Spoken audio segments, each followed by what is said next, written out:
Welcome in, everyone. My name is Buck, and we are going to dive into Bo in Monster Hunter Wilds. I got an opportunity to be able to play about an hour and 40-ish minutes of Monster Hunter Wilds gameplay at TwitchCon between the public demo, story demo, and stream the actual multiplayer demo to my channel on Twitch. The only footage I actually have access to is my Twitch VOD, so that's what we're watching right now and what we will be watching through the whole video. I know it's kind of strange that you hear me talking, but the me that you see on screen is not actually me talking to you right now. Hopefully this isn't too distracting, and thank you for your patience. So let's dive into this so we can all have a better understanding of the glory that we will be experiencing with Bo in Monster Hunter Wilds. Oh!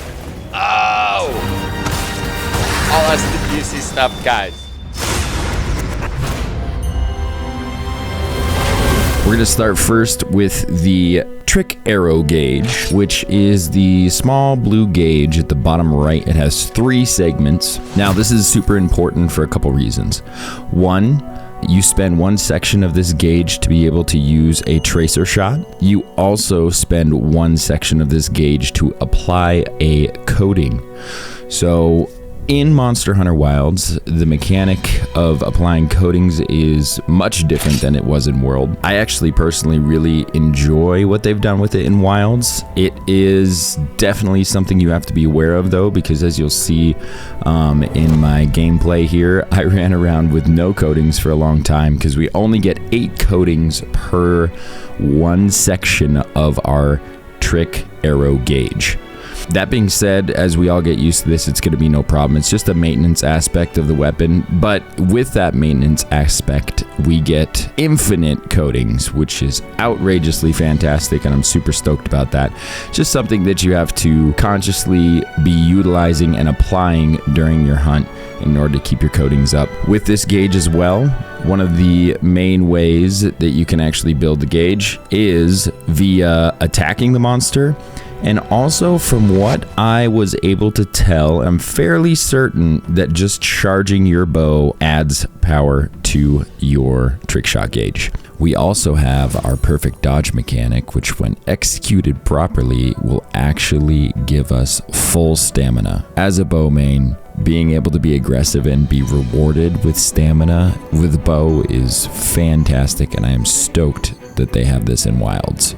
It's definitely an aspect of your hunt that you're going to want to be aware of and be utilizing as much as possible. No risk, no reward, right? Well, if we risk it, we're going to get a lot of reward, like big time. Now, the next thing I want to go over is our tracer arrows. So, with a tracer arrow, you can fire an arrow into the monster, any particular part of the monster, and then every single one of your arrows is going to automatically home in on that tracer shot. This is huge for making wounds on the monster. Your Dragon Piercer actually does home in on the tracer arrow location as well. Also, another move that was added is a small little aerial jump that we get called Flying Swallow.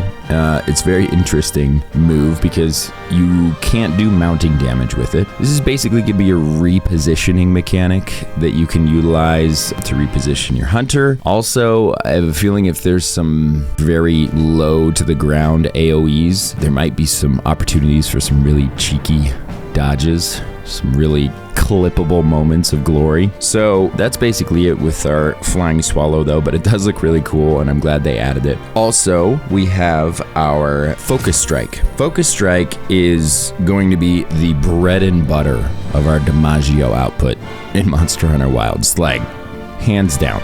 Now, I know this is a demo, and most likely our damage is buffed a bit from the hunter, and the damage that the monsters inflict on us is probably nerfed a bit. I don't know this for certain, I'm just making a guess.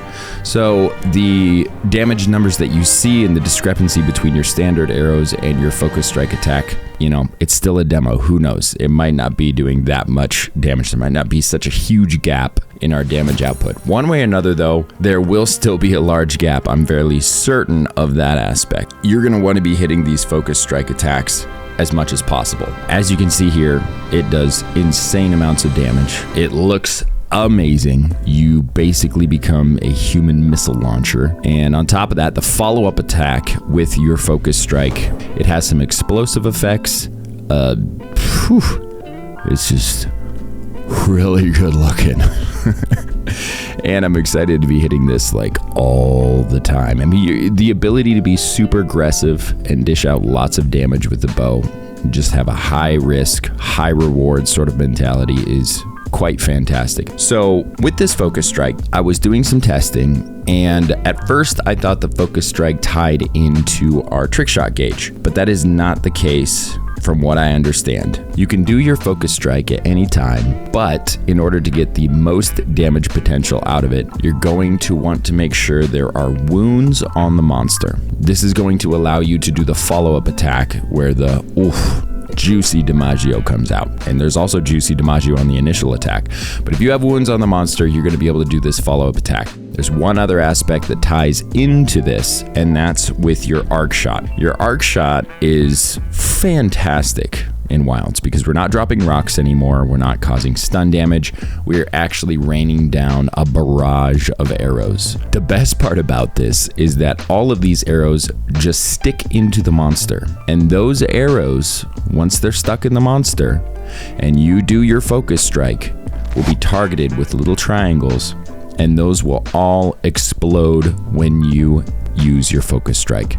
Now, I don't believe that the arc shot will have status effects applied to it. There is a absolute plethora of arrows that rain down when you use your arc shot. From what I could tell, there was no status with them, and it would make sense because you only have 8 arrows that actually have your status effect or your coding on there in general. So that's not going to be something that we're going to utilize for actually inflicting any status effects. That being said, the arc shot is extremely powerful now with our ability to explode the arrows that are stuck into the monster. Also, I think it allows bow to potentially be more of a raw weapon than it was in World. Elemental's still probably going to be king, but I think that our raw damage with the explosive aspect of this weapon is going to be a lot more than something we've seen in any previous Monster Hunters. And that makes me excited. It's going to be a string of attacks that you're going to end up using, from what I can tell, in Wilds right now. It's essentially going to be tracer shot to create wounds. You can pick any part on the monster, put that tracer shot there, keep attacking there, boom, you have a wound. After you have your wounds on the monster, then you're going to want to do your arc shot and stick as many of those arrows into the monster as you possibly can. Once you have your pin cushion on the monster, that's when you're going to want to do your focus strike. This general string of attacks, I'm sure, can be altered, and it's just my understanding at the moment. As far as how Monster Hunter Wilds feels to play as a bow main, I would say it feels very close to World Bow, as the whole game does. The game at its foundation is Monster Hunter World, with all sorts of juicy, wonderful quality of life things added, attacks, etc.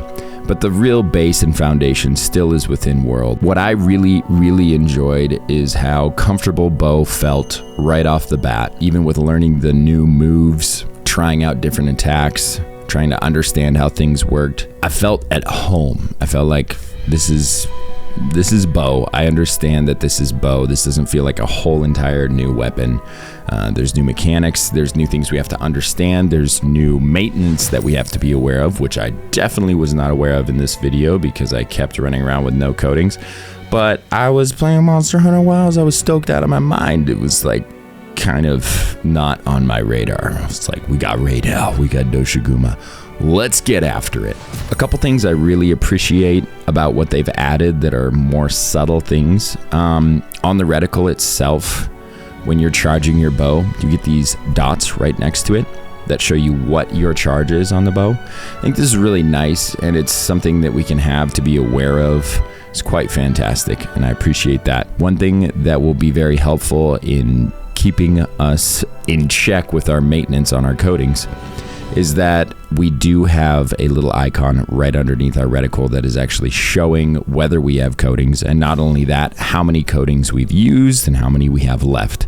They're putting it right in front of us, right on the screen, right in the middle, and even still, I was a potato and totally didn't use my coatings. So it's something we're going to get used to. having that maintenance aspect, which I like. As far as mounting with the bow, we do have essentially our sacred or any ledges, but sacred is going to be just the best way for us to get mounts with any weapon. Call your sacred, ride around, hop on the monster, boom, off you go. I did not get a chance to get the mounting animation within this demo and the VOD that you're watching right now, but I did get a chance to get the mount in the story demo on Chatacabra. It was beautiful. It is fantastic. You feel so amazeballs when you're riding a monster. You have your light attack, you have your heavy attack, you have your weapon attack as well, which is wonderful, and I'm glad that they added those things into the mount mechanic. Really enjoyed it. It's similar to what we have in World, but you just feel way more badass for some reason. I can't really explain it because I'm also trying to remember it during the hype of being actually able to play it and having no footage to go back over. So all I can tell you is it's great and you're gonna love it, and I look forward to you being able to partake in it. Now, I probably missed a couple of things, and I will maybe post another video if I come across some other stuff and maybe more in depth. I just wanted to go over the general new mechanics, how it felt to me, what I enjoyed, what I'm excited about, what I didn't enjoy. Psych! There was nothing I didn't enjoy. I honestly enjoyed everything when it comes to bow. I'm beyond hyped. I just know I'm going to be diving into bow so hard when it comes out, and I can't wait for you to do the same. Bow mains unite. And if you don't play bow, well, this is going to be a wonderful opportunity for you to become an absolute god. I'm really looking forward to diving more into Monster Hunter Wilds content as time goes on, and I truly do love Monster Hunter in general. So on my new YouTube journey, I hope to maybe have you along, and if you enjoyed this, consider subscribing, and I hope to see you in a future video. Thank you so much. My name is Buck once again, and I will see you next time. Yeah! Up on top, up on top. That's where it's at. Asserting the dominance.